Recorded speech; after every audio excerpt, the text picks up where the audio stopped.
కూర్చు. యేసుక్రీస్తు వారి ఉన్నతమైన నామమునే ప్రార్థిస్తున్నాం తండ్రి. ఆమేన్.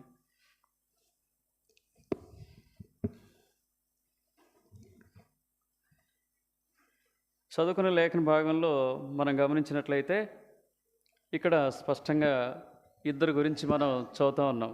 ఆ ఇద్దరు వ్యక్తులు ఎవరు? దావీదు, యోనాతాను. సౌలు కూడానా? సౌలు కూడా ఉండి అక్కడక్కడ, కానీ సౌలు గురించి మనం ధ్యానించాం. అయితే ఎవరు ఈ దావీదు అంటే మనకు తెలుసు. దావీదు ఎవరంటే యెషయా యొక్క చిన్న కుమారుడు. యెషయా యొక్క చిన్న కుమారుడు. మరి యోనాతాను ఎవరు? సౌలు యొక్క పెద్ద కుమారుడు. చిన్న కుమారుడికి పెద్ద కుమారుడికి మధ్య చాలా మంచి సన్నిహితమైనటువంటి సంబంధాన్ని 5 లేఖనాల ద్వారా, ఈ 5 లేఖన భాగాలనే మనం ధ్యానించుకుంటాం. ఇందులో దాదాపు కొన్ని తలంపులు మనం వెలికి తీస్తాం, బయటకు తీస్తాం. సరే, ఇక్కడ మనకు తెలుసు సౌలు కొన్నటువంటి బిడ్డల సంగతి మనకు తెలుసు. రండి, ఆయన కుటుంబం గురించి ఎక్కడ రాయబడతా వచ్చిందంటే, ఎక్కడ రాయబడతా వచ్చింది? చివరి అధ్యాయమా? అంత దూరం పోవాల్సిన అవసరం లేదు. 14వ అధ్యాయానికి వస్తే 49వ వచనం చదవండి. చివరి అధ్యాయం దాకా పోవాల్సిన అవసరం లేదు మనం. సౌలుకు పుట్టిన కుమారుల పేర్లు ఏమనగా యోనాతాను, ఇష్వి, మెల్కీషువా. అతని ఇద్దరు కుమార్తెల పేర్లు ఏమనగా పెద్దదాని పేరు మేరబు, చిన్నదాని పేరు మీకాలు. దీన్ని బట్టి మనం అర్థం చేసుకోవచ్చు, యోనాతాను ఎవరంటే సౌలుకున్నటువంటి కుమారుల్లో పెద్దవాడు కదా, పెద్దవాడు. యోనాతాన్ అంటే అర్థం ఎవరైనా చెప్తారా? జోనాతాన్ అంటారా? ఇంగ్లీష్లో జోనాతాన్ కదా. యోనాతాన్ అంటే గాడ్స్ గిఫ్ట్, దేవుని బహుమానము. యోనాతాన్ అంటే అర్థం ఏంటంటే దేవుని బహుమానము అని అర్థం. సరే, యోనాతాను గురించే మనం ఎక్కువగా కాన్సన్ట్రేషన్ చేస్తాం. 18వ అధ్యాయంలో మనం గమనిస్తే యోనాతాను దావీదుల గురించి మంచి సంభాషణ ఇక్కడ మనం చూస్తాం. ఇందులో భాగంగా మనం సౌలు కాదు, యోనాతాను జీవితాన్ని గమనించినట్లయితే యోనాతాను జీవితం ఒక విశ్వాసి జీవితానికి సాదృశ్యంగా ఉంటుంది. మీరు ఎక్కడైనా గమనించండి, కొన్ని పర్యాయాలు మనకు అనిపిస్తుంది, దేవుని యొక్క మనసు కలిగి ఉన్నట్టుగా అనిపిస్తూ ఉంటుంది. త్యాగాన్ని వీటిని గమనిస్తే యోనాతాను జీవితంలో కాస్త పార్షియల్గా యేసు ప్రభు యొక్క ఛాయలు కనిపిస్తాయి. కానీ దావీదు జీవితానికి వస్తే మాత్రం పార్షియల్గా కాదు కదా, దాదాపుగా ఒక్క ఎక్సెప్ట్ వన్ సిన్ కదా, మిగతాదంతా కూడా యేసు ప్రభుకి ఎలా ఉంటాడంటే సాదృశ్యంగా ఉంటాడు దావీదు. సరే, ఇక్కడ రెండింటిని మీరు గమనంలో పెట్టుకోండి. యోనాతాను ఎవరు? విశ్వాసి. దావీదు ఎవరు? యేసు ప్రభు అనేటటువంటి కోణంలోనే మనం ఈ 4-5 తలంపులు మనం ధ్యానించుకుంటాం. సరే, మొదటి తలంపులు ఇక్కడ రాయబడతా వచ్చింది. మొదటి తలంపుకి వెళ్ళిపోదాం ఆలస్యం చేయకుండా. మొదటి వచనం చదవండి. 18వ అధ్యాయం మొదటి వచనం చదవండి. దావీదు సౌలుతో మాట్లాడు చాలించినప్పుడు యోనాతాను హృదయము దావీదు హృదయంతో కలిసిపోయాను. అంటే యోనాతాను అనేటటువంటి వ్యక్తి విశ్వాసి యొక్క హృదయం ఎవరి హృదయంతో కలిసిపోయిందంటే యోనాతాను హృదయం దావీదు హృదయంతో కలిసిపోయింది. అదేవిధంగా ఒక విశ్వాసి యొక్క హృదయం దావీదుకు సాదృశ్యంగా ఉన్నటువంటి దేవుని హృదయంతో ఏమైపోవాలి? కలిసిపోవాలి కదా. ఎంతో కాలంగా మనం భక్తి చేస్తూ ఉన్నాం, కానీ ఇప్పటివరకు కూడా మన మనసు ఏం కావటం లేదు. ఎవరైనా నీ గురించి చెప్తా వచ్చారని, నీ మొహం చూసి కానీ, నీ మాటలు చూసి కానీ, నీ ప్రవర్తన చూసి కానీ, నీ క్రియలు చూసి కానీ మీరు దేవుని నమ్ముకున్న వాళ్ళు అని ఎవరైనా చెప్పగలిగారా? లేకపోతే నీ సహాయం చూసి కానీ, నీ జాలిగల మనసును చూసి కానీ, నీ ప్రేమను చూసి కానీ ఎవరైనా చెప్పగలిగారా? చెబితే ధన్యుడు ధన్యురాలువి. చెప్పకపోతే మనం ఇంకా ఏ మనసు కలిగి ఉండటం లేదు. దానికి ప్రతిగా మనం ఏం కలిగి ఉంటాం? ఈర్ష్య, ద్వేషం, కక్షలు, పగలు. సంవత్సరాలు గడుచుండగా సరే వాటిని మనం ఏం చేస్తామంటే బాగా పెంచి పోషిస్తూ ఉంటాం కదా. వాటిని కాదు మనం పెంచి పోషించుకోవాల్సింది దేవుని యొక్క మనస్సు. యోనాతాను ఎంత చక్కటి మనసు కలిగి ఉన్నాడంటే, ఒక విశ్వాసి ఏ మనసుతో కలిసిపోవాలంటే దేవుని యొక్క మనసుతో కలుసుకొని మనం జీవించాలి కదా. ఇద్దరు సమ్మతించకపోతే నడవలేమంటాడు కదా. ఆమోస్ గ్రంథం 3వ అధ్యాయము 3వ వచనంలో ఇద్దరు సమ్మతించకపోతే ఏం చేయలేము, ఆత్మీయ జీవితంలో మనం నడవలేం. అనేక పర్యాయాలు మన ఇష్టాలు జరగాలని చూస్తాం, మనకు నచ్చింది చేయాలని చూస్తాం, మనకు నచ్చినవన్నీ చేస్తూ దేవుడు ఆమోదించాలని, దేవుడు మన కోరికలను అక్కర్లను తీర్చాలని మనం కోరుతూ ఉంటాం. కానీ నిజంగా ఆయన సమ్మతం ఉందా? మనం కోరుతున్నటువంటి విషయాల్లో ఇద్దరు ఎలా ఉండాలంటే 3వ అధ్యాయం 3వ వచనం చదవండి. సమ్మతింపకుండా ఇద్దరు కూడి నడుతురా.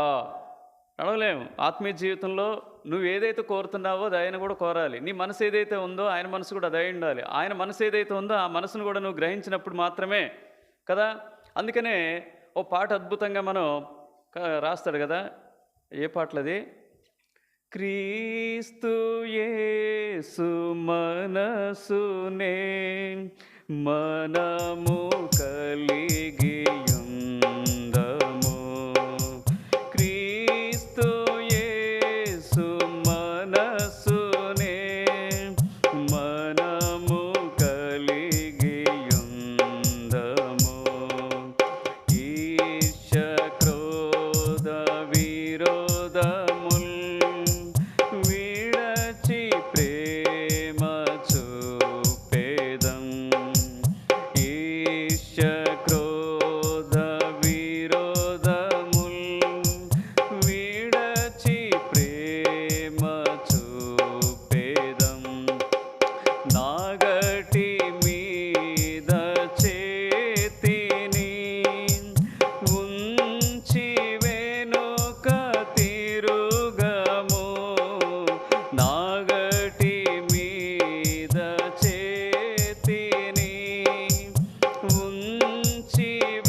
ఒక్కసారి కనుక యేసుప్రభు నమ్ముకున్న తర్వాత ఆయన మనసు యొక్క లోతేంటో తెలుసుకోవటానికి ప్రయత్నం చేయాలి. యోనాతాను దావీదు మనసులు ఎలా ఉన్నాయంటే ఒకదానికొకటి పెనవేసుకుని ఉన్నాయి. ఎగ్జాక్ట్లీ నీ మనసు, ఒక విశ్వాస యొక్క మనసు ప్రభుతో ఎలా ఉండాలంటే పెనవేసుకొని ఉండాలి. పెనవేసుకొని లేకపోతే అనేక పర్యాయాలు ఏం చేస్తామంటే మన ఇష్టాలు ఏమవుతాయంటే డామినేట్ చేస్తాయి, దేవుని యొక్క ఇష్టాలు ఏమైపోతాయి, సప్రెస్ అవుతాయి. ఈ రెండు సమ్మతించకపోతే ఏం చేయలేము. ఆత్మీయ జీవితంలో ప్రయాణం అనేది సరిగా కొనసాగదు. అందుకని రోమిలకు రాస్తే ఏమంటాడంటే మనం ఎప్పుడు కూడా దేవుని చిత్తాన్ని చేసేవారిగా ఉండాలి. దేవుని చిత్తాన్ని చేసేటటువంటి వారు ఏమవుతారంటే అక్కడ ఇండైరెక్ట్గా ఒక మాట అంటాడు. 12వ అధ్యాయం 2వ వచనం చదివితే, మీరు ఈ లోక మర్యాదను అనుసరింపగా ఉత్తమమును అనుకూలమును సంపూర్ణమునైన దేవుని చిత్తం ఏదియో పరీక్షించి తెలుసుకున్నట్లు. ఇప్పుడు నాతో పాటు చదవండి. మీ మనస్సు మారి నూతన మగుట వలన రూపాంతరము. మనసు మారి మరి ఏ మనసును పొందుకోవాలి? ఫిలిప్పి 2:5 అంటాడు. ఏ మనసును పొందుకోవాలి మనమంతా? బాగా చెప్తున్నారండి, మంచి చెప్తారు. ఒక్కరికి ఉండదు మళ్ళీ మనసు. పాఠాలు చెప్పండి బాగా చెప్తారు మా వాళ్ళు, బాగా చాలా లోతైన పాఠాలు చెప్తారు. కానీ క్రీస్తు యేసు మనసును మనం కలిగి ఉండట్లే. మన సంవత్సరాలు దొల్లిపోతూ ఉన్నాయి కదా, 2024 కూడా అయిపోతూ ఉంది. ఏమైనా నిజంగా ఆయన యొక్క ప్రేమ, జాలి, దయ, కనికరం, ఆయన క్షమాగుణం నీలో ఏమైనా ఇంప్రూవ్ అయ్యాయా? ఇది నా ప్రశ్న. 2వ అధ్యాయం 5వ వచనం చదవండి. ఫిలిప్పి, క్రీస్తు యేసునకు కలిగిన ఈ మనస్సును మీరును కలిగి ఉండి. దేని యొక్క పౌలు భక్తుని యొక్క కోరిక ఏంటంటే ఆయన మనస్సు కదా. అందుకని ఏమంటాడు రోమపత్రిక 11వ అధ్యాయం 34వ వచనంలో, మనం ఎన్నో ఎరుగుతూ ఉన్నాం. వాక్యం తెలుసు మనకు, పాటలు తెలుసు మనకు, వాగ్దానాలు తెలుసు మనకు, ఎన్నో తెలుసు. కానీ ఈనాడు విశ్వాసులకు తెలియనటువంటిది ఏంటంటే ఏం తెలియదు? రోమ 11:34 చదవండి. ప్రభువు మనస్సు ఎరిగిన వాడేవాడు కదా. ఆయన మనసులో ఎరిగావా నువ్వు? ఆయన నీ జీవితంలో ఏం కోరుతా ఉన్నాడు? ఎలా ఉండాలని ఇష్టపడతా ఉన్నాడు? ఏ విధంగా నిన్ను నడిపించాలని ఇష్టపడతా ఉన్నాడు? ఆయన చిత్తం నీ పట్ల ఏమై ఉన్నది? ఆయన కోరిక నీ పట్ల ఏమై ఉన్నది? ఇప్పటికి నువ్వు ఎరగవే, నీ ఇష్టాలే కదా. అందుకనే ఇద్దరు కూడా కూడి సమ్మతించకపోతే ఆత్మీయ జీవితం ఏం కాదు, సాగదు సాగదు. అర్థమైందా? ఆయన ఆలోచనలన్నీ మంచివండి. మనం బుద్ధిహీనం కాకపోతే ఆయన చెప్పేవన్నీ కూడా ఎలాంటివంటే ఇరిమియా గ్రంథం 32:19 ఒక మాట అంటాడు. ఆయన చెప్పేవన్నీ కూడా ఎలాంటివంటే ఆలోచన విషయంలో నీవే గొప్పవాడు అంటాడు. 32వ అధ్యాయము 19వ వచనం. ఆలోచన విషయంలో నీవే గొప్పవాడవు, క్రియలు జరిగించే విషయంలో శక్తి సంపన్నుడవు. కాబట్టి ఈ మధ్యాహ్న కాల సమయంలో గుర్తెరుగు, యోనాతాను మనసు దావీదు మనసుతో పెనవేసుకుని ఉంది. నీ మనసు ప్రభుతో పెనవేసుకుని ఉండాలని దేవుని యొక్క కోరిక. ఎంతకాలం ఆయన మనసును ఎరక జీవిస్తావు, ఎంతకాలం ఆయన మనసెరిగి కూడా ఆయనకు లోబడక ఉంటావు, ఎంతకాలం ఆయన మనసెరిగి కూడా పదే పదే నిన్ను తన స్వరూపంలోనికి మార్చాలని, తన స్వభావంలోనికి మార్చాలని, తన రూపంలోనికి నేను తీసుకురావాలని ప్రయత్నం చేస్తూ ఉంటే నువ్వేం చేస్తా ఉన్నావు? దేవుని యొక్క మనసుని నువ్వు అంగీకరించట్లేదు. ఆ విధంగా ఉండొద్దండి. ఆ విధంగా ఆత్మీయ జీవితంలో ఉండొద్దు. కాబట్టి యోనాతాను మనసు దావీదు మనసుతో, అంటే విశ్వాసి మనసు దేవుని మనసుతో ఎలా ఉండాలంటే పెనవేసుకొని ఉండాలి. ఆయన ఎలా జీవించాడు, మనం ఎలా జీవిస్తున్నాం? Everyday we must check our life. రెండవదిగా రండి, మొదటి సమూయేలు గ్రంథము అదే 18వ అధ్యాయం మొదటి వచనం చదవండి. దావీదు సౌలుతో మాట్లాడి చాలించినప్పుడు అయిపోయింది అది. యోనాతాను దావీదును తనకు ప్రాణ స్నేహితునిగా భావించుకొని, ఇక్కడ వరకు చాలు. యోనాతాను దావీదును తనకు, అంటే ఇప్పుడు యోనాతాను అంటే విశ్వాసి, దావీదంటే దేవునికి సాదృశ్యం. కాబట్టి ఇప్పుడు ఒక విశ్వాసి దేవుణ్ణి ఏ విధంగా భావించుకోవాలి ఆత్మీయ జీవితాల్లో? ఏ స్నేహితుడు? ఉట్టి స్నేహితుడు కాదు. అక్కడ స్నేహం 3 రకాలు ఉంటుంది, అర్థమైందా? చెడు స్నేహం ఒకటి, ఉత్తి స్నేహం ఒకటి, ప్రాణ స్నేహం ఒకటి, అర్థమైందా? ఉత్తి స్నేహం కబుర్లు చెప్తారు అంతే, ఉత్తి స్నేహం. చెడు స్నేహం ఏం చేస్తే తప్పుదారి పట్టిస్తారు కదా. ఇదేంటి? ప్రాణ స్నేహితుడు.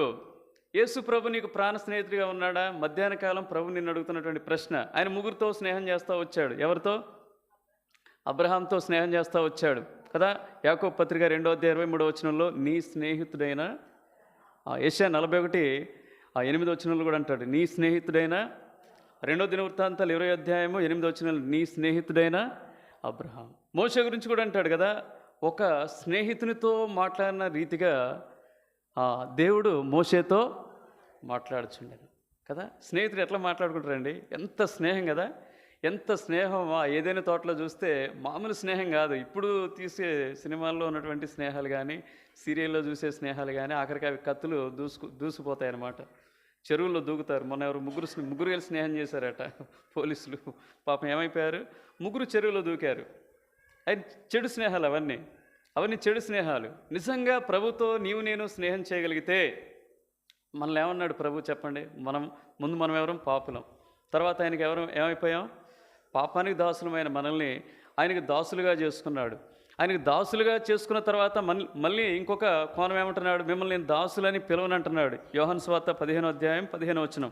ఇప్పుడు ఏమని పిలుస్తాడని చెప్తా ఉన్నాడు? ఆయన పిలుస్తున్నాడు కానీ నువ్వు ఆయనతో స్నేహం చేయటం లేదు.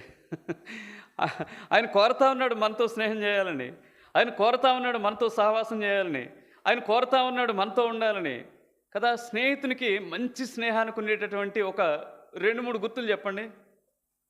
ఈ వాక్యం చదవండి ఫస్ట్. అయితే దాసుడు తన యజమానుడు చేయి దానిని ఎరుగడు గనక ఇక మిమ్మల్ని దాసులని పిలవక స్నేహితులని పిలుచున్నాను. ఎందుకనగా నేను నా తండ్రి వలన వినిన సంగతులన్నిటినీ మీకు తెలియచేసి తిని. ఇక్కడ ఏమన్నాడు? ఇంకా 13-14 వచనాలు కూడా చదివితే, తన స్నేహితుల కొరకు తన ప్రాణం పెట్టువానికంటే ఎక్కువైన ప్రేమ గలవాడు ఎవడనూ లేడు. నేను మీకు ఆజ్ఞాపించి వాటిని చేసిన యెడల మీరు నా స్నేహితులై ఇందురు. ఇది ఒక ఆజ్ఞ. ఇక్కడ ఆయన ఆజ్ఞలు మనం చేస్తే మనం స్నేహితులుగా ఉండటానికి ఆస్కారం ఉంది, కాదంటం లేదు. కానీ నేను అనేది ఏంటంటే, యేసు ప్రభుతో నీకు సరైనటువంటి సహవాసం ఉందా? ఇక్కడ సహవాసం అనే పదం ఎక్కువగా బైబిల్ వాడుతూ వచ్చాడు. సరే, స్నేహం ఉందా? మిత్రత్వం ఉందా? చెప్పండి. లేకపోతే శత్రుత్వం ఉందా? ఏమైపోతాం? ఎప్పుడు శత్రువులు అయిపోతాం? అంతేనా? ఇంకేమైనా ఉందా? యాకోబు 4:4 ఎప్పుడు మనం శత్రువులు అయిపోతాం? రండి. ఎప్పుడు మనం శత్రువులు అయిపోతామంటే లోకంలో ఉన్న వాటిని ఆశించి గనక మనం దేవుని సహవాసం నుంచి వైదొలిగితే చదవండి 4వ వచనం. వ్యభిచారులారా, ఈ లోక స్నేహము దేవునితో వైరమని మీరు ఎరుగరా? కాబట్టి ఎవడి లోకంతో స్నేహం చేయగోరునో వాడు దేవునికి శత్రువగును. కాబట్టి ఈ లోక సంబంధమైన విషయాలు కానీ, లోక సంబంధమైన ఆలోచనలు కానీ, లోక సంబంధమైనటువంటి నిట్టూర్పులు కానీ, లోక సంబంధమైనటువంటి పద్ధతులు కానీ, లోక సంబంధమైనటువంటి స్నేహాలు కానీ ఆఖరికి మనల్ని దేవునికి ఏం చేస్తాయంటే శత్రుగా చేస్తాయి. ఇప్పుడు నేను అడిగే ప్రశ్న ఏంటంటే, మంచి స్నేహానికి ఉన్నటువంటి ఒక 2-3 గుర్తులు చెప్పండి. బైబిల్లో లేవు, మీరు ఎంత ఎత్తున దొరకవాయి. కాయంలో మంచి స్నేహం ఏంటంటే స్నేహితుడికి సమయం ఇస్తాడు. నేను చెప్పింది అర్థమైందా? నువ్వు ఇస్తున్నావా వాక్యానికి? నాకు స్నేహితుడు Ailayya, one of the best friend. ఎవరంటే నరసింహరావు ఇక్కడంటే బాగోదు, మళ్ళీ హెచ్చించుకున్నట్టుంటుంది.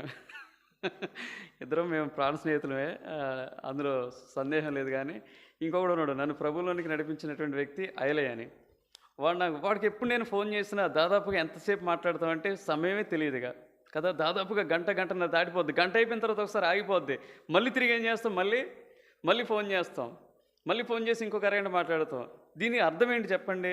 నిజమైన స్నేహం మధ్య ఏముంటుందంటే సమయం అనేది ఒక స్నేహితునికి ఏం చేస్తాడు? ఇస్తాడు. నువ్వు ఇస్తున్నావా? యేసు ప్రభు ఎవరు? ఆయన ప్రాణ స్నేహితుడు అండి, మామూలు స్నేహితుడు కాదు కదా. మరి ఆ స్నేహితునికి నువ్వేమి ఇవ్వాలి? సమయం ఇవ్వాలి. రెండవది, స్నేహితుని యొక్క మాటకి ఏమిస్తాడు? విలువిస్తాడు. అవునా కదా? ఖచ్చితంగా విలువిస్తాడు. నువ్వు విలువిస్తున్నావా ఆయన మాటలకి?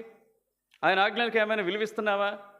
ఇప్పుడు కూడా మందిరానికి సమయానికి రాలేని దుస్థితి, ఇప్పుడు కూడా వాక్యం చదవలేని దుస్థితి, ఇప్పుడు కూడా ప్రార్థించలేని దుస్థితి, ఇప్పుడు కూడా సరిగ్గా పరిచర్య చేయలేనటువంటి దుస్థితి, ఇప్పుడు కూడా ఒక వ్యక్తికి సువార్త చెప్పలేనటువంటి దుస్థితి, ఇప్పుడు కూడా దేవుని ప్రేమను ఎరగినటువంటి, నిజమైనటువంటి స్నేహంలో ఉన్నటువంటి మాధుర్యాన్ని ఎరగినటువంటి దుస్థితి.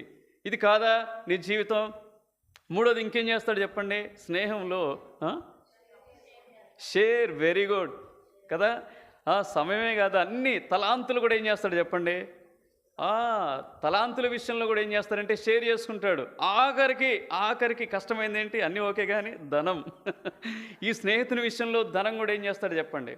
అదే మేము ఎప్పుడైనా హోటల్కి పోయినప్పుడు నాకున్నటువంటి అలవాటు ఏంటంటే, చిన్నతనం నుంచి కూడా పెదవన్న అయి ఉండొచ్చు, మాకేం పెద్దగా ఉండకపోవచ్చు, కానీ ఈవెన్ బేకరీకి పోయినా సరే నాకున్నవన్నీ కూడా నేను ముందు పెడతా. సరే, కాస్త ఆర్థిక వెసులుబాటు వచ్చిన తర్వాత సినిమాకి పోయినా కానీ, ఎక్కడికి పోయినా కానీ ఎవరు ఇతరులు బిల్లు కట్టడానికి ఆస్కారమే లేదు. ఆఖరికి ఆయనకి తెలుసు, నరసింహరావు తెలుసు, ఆదివారం మాకు యూనివర్సిటీలో అన్నం పెట్టకపోయినా సరే నేనే కావాల్సినవన్నీ తెచ్చేది.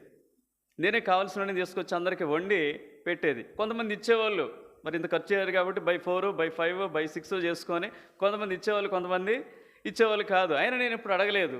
నేను ఎప్పుడు చదువుకునే రోజుల్లో నేను హోమ్ ట్యూషన్లు చెప్తూ నాకు వచ్చిన డబ్బుల్లో ఎంతోమంది అక్కర్లో ఉన్న వాళ్ళకి ప్రభు మహిమార్థమే నేను చెప్తా ఉన్నాను, పంచిపెడతా వచ్చాను. మళ్ళీ తిరిగి నేను ఎవరిని అడిగినా దాఖలాలు కూడా లేవు. అయితే దేవుడు నాకు ప్రతిఫలం ఇచ్చాడు, అందులో సందేహమే లేదు. నేను ఇచ్చిన దానికంటే కొన్ని 100 రెట్లు దేవుడు నాకు ఇచ్చాడు. నా తలంపు ఏంటంటే, నిజమైన స్నేహంలో ఏముంటుందంటే ఆ స్నేహితునికి సమయం ఇస్తాడు. అంటే నువ్వు దేవునికి సమయం ఇవ్వాలి. రెండోది, దేవుని మాటకు విలువ ఇవ్వాలి. మూడోది, దేవుని కొరకు నువ్వు త్యాగం చేయాలి, త్యాగపూరితమైన జీవితం ఉండాలి. అర్థమైందా? నాలుగోది ఏం చేయాలి? నీకున్నటువంటి తలాంతులు కూడా దేవుని కొరకు ఏం చేయాలి? వెచ్చించగలగాలి. అప్పుడు దేవుడు నీకు ఎలా ఉంటాడంటే ప్రాణ స్నేహితుడిగా ఉంటాడు. నీకేదైనా ఆపద వస్తుంది, నీకేదైనా కష్టం వస్తుంది, నీకేదైనా దుఃఖం వస్తుంది, నీకేదైనా బాధ వస్తుంది, అప్పుడు నిజమైన స్నేహితుడిగా ఉన్నటువంటి యేసుప్రభు ఎలా ఉంటాడంటే సామెతలు 17 అంటాడు. ఏమంటాడు?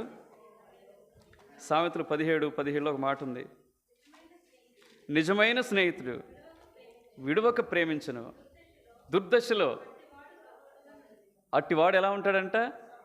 ఎంత అన్న తమ్ముడు వల్లే చూసుకుంటాడు, అక్క చెల్లి వల్లే చూసుకుంటాడు కదా. ఆయన మనల్ని ఏం చేయడంట? నిన్ను ఏమాత్రమును విడవను కదా. ఆయనతో ఎలా స్నేహం చేస్తున్నావు చెప్పు. 2024 సంవత్సరానికి ముగింపు పలకపోతా ఉన్నాం. కదా. నిజంగా ఆయనతో నువ్వు సహవాసం కరెక్ట్గా ఉందా? కదా, దేవునితో సహవాసం అంటే యేసుప్రభు మనకు గుర్తుకు రావాలి. ఆ గెత్సమనే వనంలో యేసుప్రభు మన్నానికి భయపడటం లేదు, ఆ చిరకకి దానికి కూడా ఆ గిన్నెకు కూడా భయపడటం లేదు. అర్థమైందా? తర్వాత సిలువ మన్నాన్ని కూడా భయపడటం లేదు. అర్థమైందా? యేసుప్రభు యొక్క బాధంతా దేంటి చెప్పండి? ఆయన రక్తం, ఆయన చెమట ఎలా అయిపోయిందట? రక్తపు బిందువుల వలె మారిపోయిందంట. ఎందుకు ఆయనకు అక్కడ అంత దుఃఖము, ఎందుకంత బాధ, ఎందుకంత భారం, ఎందుకంత ఆ చెమటలన్నీ చింతా ఉన్నాయి చెప్పండి? చెప్పండి. దేవునితో ఉన్నటువంటి ఫ్రెండ్షిప్ ఏమైపోతుంది అక్కడ? 3 గంటల పాటుకి ఏమైపోద్దమ్మా? తెగిపోతూ ఉంది. అందుకని అక్కడ వేటి కొరకు కూడా బాధపడటం లేదు. తండ్రితో ఉన్నటువంటి అవినాభావ సంబంధాన్ని కోల్పోవటం. ఈనాడు మనమైతే తేలిగ్గా ఏం చేస్తున్నాం? రెక్లెస్గా దేవునితో ఉన్నటువంటి సహవాసాన్ని కేర్లెస్గా తీసేసుకుంటాం. మళ్ళీ ఇక్కడ నేనేదో గట్టిగా హెచ్చరిస్తే ఏం చేస్తాం? ఇక దాన్ని పట్టుకుంటాం. ఇక్కడ ఉండేది నేను ఒకటే చెప్తున్నాను, మనం యేసుప్రభు యొక్క రూపాంతరతలోనికి మనం మారకపోతే నేను చేసింది దండగే, మీరు నాకు ఇక్కడికి వచ్చి దేవుని సంఘానికి చేసింది దండగే, మనంతా కలిసి చేసింది కూడా దండగైపోద్ది. అల్టిమేట్ పర్పస్ ఏంటంటే we have to transform in the image of or in the likeness of God. Unless we transform in the likeness of God, our efforts are vain. ఏమైపోతాయి? ఇన్ వెయిన్, వ్యర్థమైపోతాయి అన్నమాట. మన ప్రయత్నాలన్నీ కూడా ఏమైపోతాయమ్మా? వృధా అయిపోతాయి. కాబట్టి ఈ మధ్యాహ్న కాల సమయంలో ప్రభుతో ఉన్నటువంటి నీ సహవాసాన్ని, నీ స్నేహబంధాన్ని నువ్వేం చేయి? పునరుద్ధరించుకో. ఆయన నమ్మదగిన దేవుడు, ఆధారపడదగిన దేవుడు. ఆయన వద్దకు వచ్చి ఆయనతో సహవాసం మరలా నేను చేస్తానంటే ఏమంటాడు చెప్పండి? 1 కొరింథీ 1:9 అంటాడు. చూడకుండా చెప్పేయచ్చు. నమ్మదగిన వాడు, ఆయన సహవాసానికి పిలిచిన వాడు ఎలాంటి వాడు? మనం సామెత చెప్తా ఉంటాం లోకంలో, a friend in need is a friend in deed. ఆపదలో ఆదుకున్నవాడే నిజమైన. ఈయనకంటే ఎవరైనా ఉంటారా చెప్పండి నిన్ను ఆదుకునే స్నేహితుడు? యేసుప్రభు అండి. శ్రీనన్న ఉంటారా? ఎవరు లేరండి. ఒక్కొక్క వ్యక్తిగత జీవితాన్ని పరిశీలన చేస్తే, మీ అనుభవాలు ఒకసారి జ్ఞాపకం చేసుకుంటే, నిజంగా ఆయన ఎంత నమ్మదగిన స్నేహితుడిగా ఎంతవరకు మనకు ఉంటూ వచ్చాడో అది తలుచుకుంటే ఖచ్చితంగా దేవుని మనం ఏం చేయొచ్చు? స్తుతించకైతే ఉండవు. కాబట్టి ఆయనతో స్నేహాన్ని మధ్యాహ్న కాల సమయంలో వాళ్ళిద్దరైతే మంచి స్నేహాన్ని కలిగి ఉన్నారు. ఎవరెవరు? యోనాతాను, దావీదు. ఎగ్జాక్ట్లీ ఒక విశ్వాసి దేవునితో అట్టి సహవాసం, అట్టి స్నేహం కలిగి ఉండాలి. రండి, మూడోదిగా అక్కడ మాట రాస్తా వచ్చాడు. చదవండి అమ్మా. దావీదు తనకు ప్రాణ స్నేహితుడని భావించుకొని అతన్ని ఏం చేస్తా వచ్చాడంట? ప్రేమించాడు. ఇంకంటాడు 19వ అధ్యాయము 2వ వచనంలో చూస్తే ఇంకా స్పష్టంగా ఉంటుంది. బహు ఇష్టము కలిగిన అంటాడు. సౌలు కుమారుడైన యోనాతాను దావీదు యందు బహు ఇష్టము గలవాడై ఉండి చాలు. అంటే విశ్వాసికి సాదృశ్యంగా ఉన్నటువంటి యోనాతాను అంటే ఒక విశ్వాసి ఎవరిని ప్రేమించాలి? ఎవరిని ఇష్టపడాలి? ఎవరిని ప్రేమించాలి? దేవుని ప్రేమిస్తూ ఉన్నాడు యోనాతాను. రాజకుమారుడే, రాజవస్త్రాలు ఉన్నాయి, తదుపరి కింగే, తదుపరి రాజు అవ్వచ్చు. ఎందుకు? ఆయన పెద్ద కుమారుడు. అన్ని యోగ్యతలు ఉన్నప్పటికీ కూడా ఎవరిని ప్రేమిస్తూ ఉన్నాడంటే దావీదును ప్రేమిస్తూ ఉన్నాడు. దావీదులో దేవుని చూడగలిగాడు. దావీదులో దేవుని యొక్క ఆ యొక్క సాదృశ్య రూపంగా ఉన్నటువంటి దావీదు యొక్క మనసును చూడగలుగుతూ వచ్చాడు. కాబట్టి అతన్ని ప్రేమించాడు. ఈనాడు నీ పరిస్థితి, నా పరిస్థితి ఏంటి చెప్పండి? దేవుని మనం ప్రేమించలేకపోతా ఉన్నాం. దేవుణ్ణి ప్రేమించామంటానికి ఏంటి గుర్తులంటే ఏం చెప్తాం? మంచిగా చెప్తాం కదా. యోహాను సువార్త 14-15 వచనాల్లో ఉంది, ఆయన ఆజ్ఞలు గైకొన్నవాడు. అది ఇప్పటికి నాకు వెళ్ళిపోయి నా తల వెంట్రుకలు నేర్చిపోయినాయి. చెప్పేస్తారు, టకటక చెప్పేస్తారు. ఒక నన్ను ప్రేమించిన ఎడలా మరి ఎంత మేరకు ఆయన ఆజ్ఞలు నువ్వు గైకుంటున్నావు చెప్పు? ఎంత మేరకు చెప్పు? నిజంగా ఎన్ని ఆజ్ఞలు నువ్వు ఇంకా తప్పి తిరుగుతా ఉన్నావు? ఎన్ని ఆజ్ఞలు నువ్వు అతిక్రమిస్తూ ఉన్నావు? ఎన్ని ఆజ్ఞలకు నువ్వు లోబడకా ఉంటున్నావు? నీ వ్యక్తిగత జీవితాన్ని పరిశీలన చేసుకో ఒకసారి. మళ్ళీ మనం ఏమంటాం? ఇట్లా చెప్తా ఉంటాం, ఇంకా గుర్తు చేస్తాం. ఇంకేంటి? ఆయన ప్రేమించడం అంటే ఇంకేంటి? ఇంకోటి రాస్తాం కదా, మత్తయి సువార్త 10:37. అంత చిన్నవి చెప్పనమ్మా. Okay, very good. మత్తయి సువార్త 10:37. Very good. కఠినమైనవి చెప్తా నేను, గుర్తుపెట్టుకోండి. చిన్న చాలా ఉన్నాయి. 10:37 తల్లినైనను నాతో పాటు చదవండి, నాతో పాటు చదవ. తండ్రినైనను తల్లినైనను నాకంటే ఎక్కువగా ప్రేమించువాడు నాకు పాత్రుడు కాడు. కుమారుడినైనను కుమార్తెనైనను నాకంటే ఎక్కువగా ప్రేమించువాడు నాకు పాత్రుడు కాడు. ఈ వచనాన్ని పట్టుకొని అనేకులు ఏం చేస్తారంటే కొంత అపార్థం చేసుకుంటారు. కానీ నీ ఆత్మీయ జీవితంలో ఇప్పటికీ నువ్వు ఎవరిని ప్రేమిస్తా ఉన్నావు?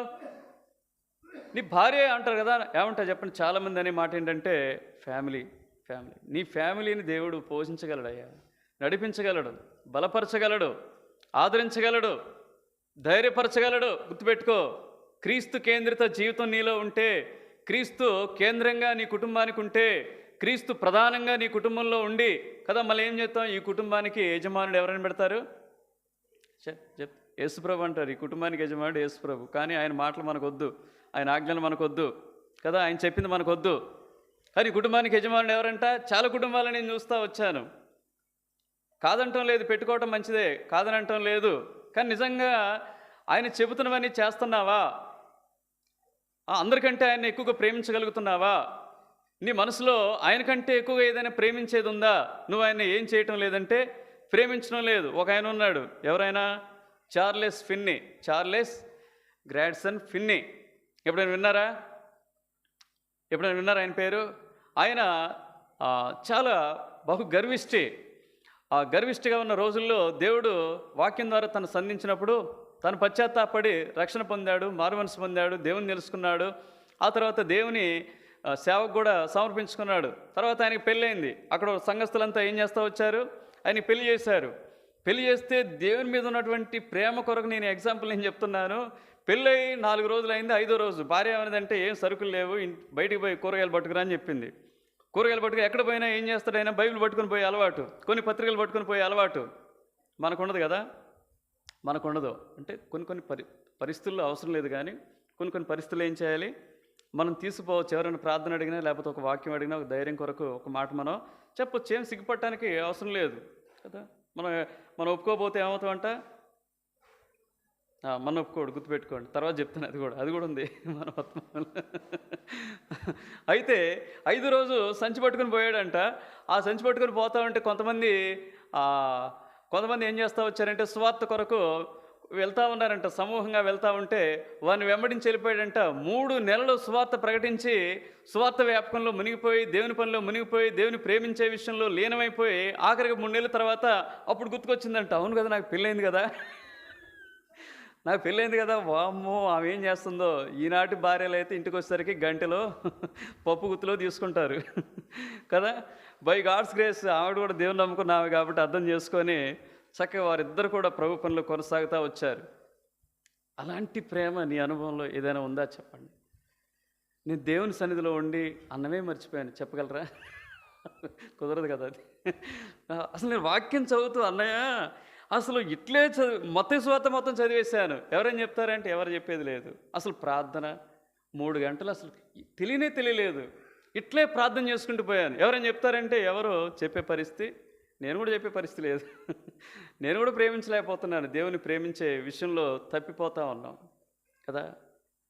మనం నిజంగా మొట్టమొదటిగా ఆయన ప్రేమిస్తే ఆయన ఆజ్ఞలు ఏం చేస్తాం? గైకొంటాం. రెండోదిగా అందరికంటే కూడా తొలి ప్రాధాన్యత ఎవరికిస్తాం కదా. చాలామంది నిద్ర, ఆరోగ్యం, ఫుడ్డు, తర్వాత శారీరకమైనటువంటి సుఖం ఇదే కోరుతూ ఉన్నారు. సమయం అయితే ఏం చేస్తారు చెప్పండి? అమ్మో హెల్త్ పాడైపోద్ది. వీటిగా నిజంగా నీకు ఇవ్వలేడా చెప్పండి? సమస్తం ఆయనకు సాధ్యమండి.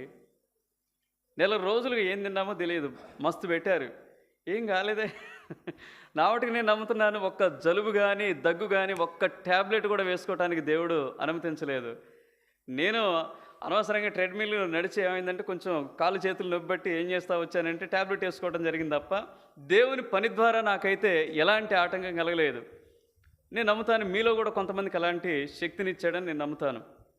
కాబట్టి ఆయనకు తొలి ప్రాధాన్యత ఎవరైతే వారి జీవితాల్లో ఇస్తారో ఆయన నిజంగా ప్రేమించేవారిగా ఉంటారు. ఆ తర్వాత ఇంకేంటి? యోహాను సువార్త 21:5 ఏమంటాడు చెప్పండి? యేసు ప్రభు పేతురు దగ్గరకు వచ్చి ఒకటే ఒక ప్రశ్న వేస్తాడు. మొదట అడిగిన ప్రశ్న చాలా ప్రశస్తమైంది. ఏమంటాడు చెప్పండి? అందరికంటే ఎక్కువ అంటాడు. 5వ వచనం చదవండి. వారు భోజనం చేసిన తర్వాత యేసు సీమోను పేతురును చూచి, యోహాను కుమారుడైన సీమోను, వీరికంటే నీవు నన్ను ఎక్కువగా. అర్థమైందా? అంటే ఎలా ప్రేమించాలి? అన్నిటికంటే ఎక్కువగా మనం ఆయన ప్రేమించేవారిగా ఉన్నప్పుడు ఆయన కొరకు ఏం చేయగలుగుతాం చెప్పండి? ఆయన కొరకు ఏం చేయగలుగుతాం? పని కూడా చేయగలుగుతామండి. ఆయన కొరకు సేవ కూడా చేయగలుగుతాం.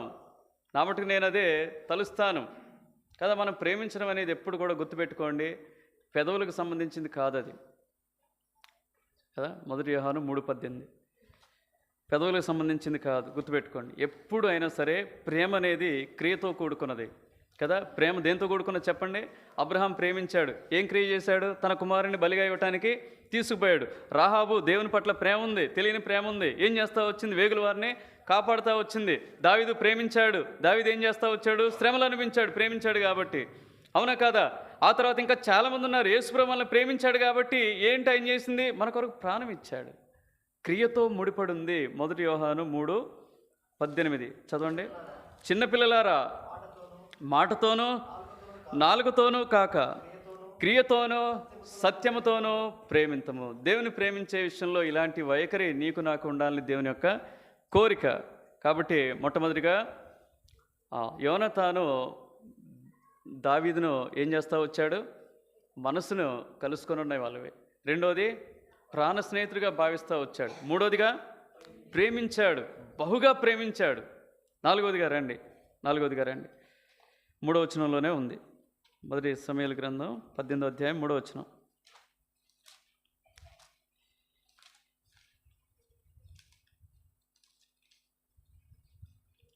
చదవండి.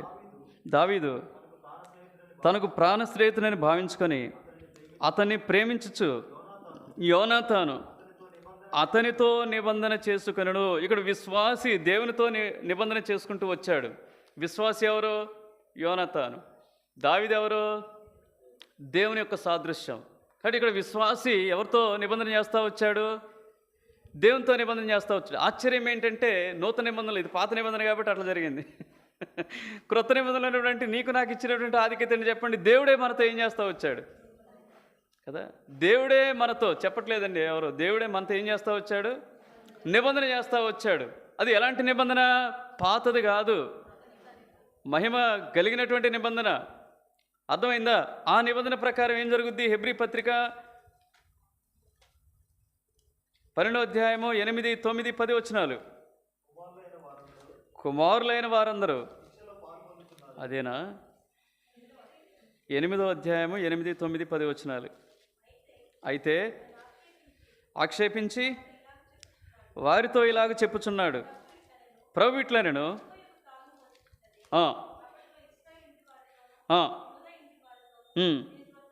నేను క్రొత్త నిబంధన చేయుదును, అది నేను ఐగుప్తు దేశంలో నుండి వీరి పితరులను వెలుపలికి రప్పించుటకై వారిని చెయ్యి పట్టుకొనిన దినమున వారితో నేను చేసిన నిబంధన వంటిది కాదు.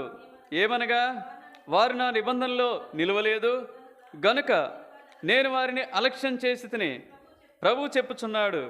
ఆ దినములైన తర్వాత ఇశ్రాయేలు ఇంటి వారితో నేను చేయబో నిబంధన ఏదనగా, ఏం చేస్తూ వచ్చాడండి? వారు పైనే మాటలు చెప్పే వచ్చేవాళ్ళు. ఇక్కడ ఏం చేస్తూ వచ్చాడు చూడండి, ఎన్ని ఆధిక్యతలో. వారి మనస్సులో నా ధర్మ విధులను ఉంచెదను, వారి హృదయముల మీద వాటిని వ్రాయుదును, నేను వారికి దేవుణ్ణయిందును, వారు నాకు ప్రజలయ్యిందురు. వారిలో ఎవడునో ప్రభు తెలుసుకొనుడని తన పట్టణస్థునికైనను తన సహోదరునికైనా ఉపదేశం చేయుడు.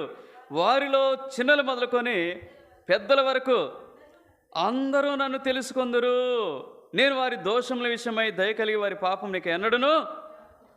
ఎన్ని ఆధిక్యతలో. ఫస్ట్ ఎన్ని ధర్మ విధులను ఎక్కడుంచాడు? మనసులో ఉంచాడు, ఇంకా హృదయంలో ఉంచాడు. ఆ తర్వాత ఏం చేస్తాడు? ఆయనే మనకు ఎలా ఉన్నాడు చెప్పండి?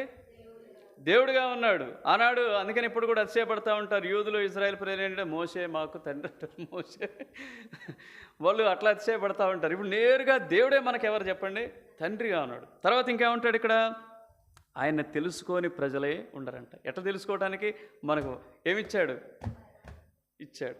చిన్నలు మొదలుకొని ఎవరు? రక్షింపబడిన వ్యక్తి, ఆశ కలిగిన వ్యక్తి, దేవుని తెలుసుకోవాలని వాంఛగలిగినటువంటి వ్యక్తి, నీతో దేవుడు, పరిశుద్ధాత్మ దేవుడు నీతో మాట్లాడతాడు. ఏనాడైనా కుదురుగా కూర్చొని ప్రభువా నాతో మాట్లాడు, వాక్యం ద్వారా నాకు అర్థం కాని సంగతులు బోధించు ఎప్పుడైనా అన్నావా? అందుకనే నీకు ఇలాంటి అనుభవం లేదు. ఆయన బోధిస్తాడు. చిన్నలు మొదలుకొని పెద్దలు కూడా తెలుసుకోవటానికి సహాయపడతాడు. ఆత్మీయ జీవితంలో ఎక్కడ బలహీనమైనా, ఎక్కడ పడిపోయినా సరే ఏం చేస్తారంటే కదా, మన నిబంధన చేసుకోవటానికి ఏం కావాల్సి వచ్చింది? ఏం కావాల్సి వచ్చింది? రక్తం. వెరీ గుడ్, మంచి చెప్పింది. ఇది చెప్పబోతే నేను బోధ ఆఫ్ చేద్దాం అనుకున్నా. నిబంధన కొరకు ఏం కావాల్సి వచ్చింది? రక్తం అండి.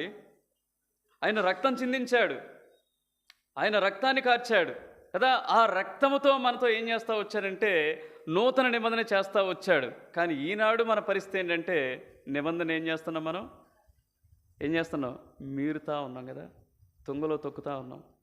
మనమే నిబంధన మీరేదెవరు అంటే రండి, హెబ్రీ పత్రిక 10వ అధ్యాయంలో ఇక్కడే అంటాడు. 10వ అధ్యాయము 29, 30, 31 వచనాలు.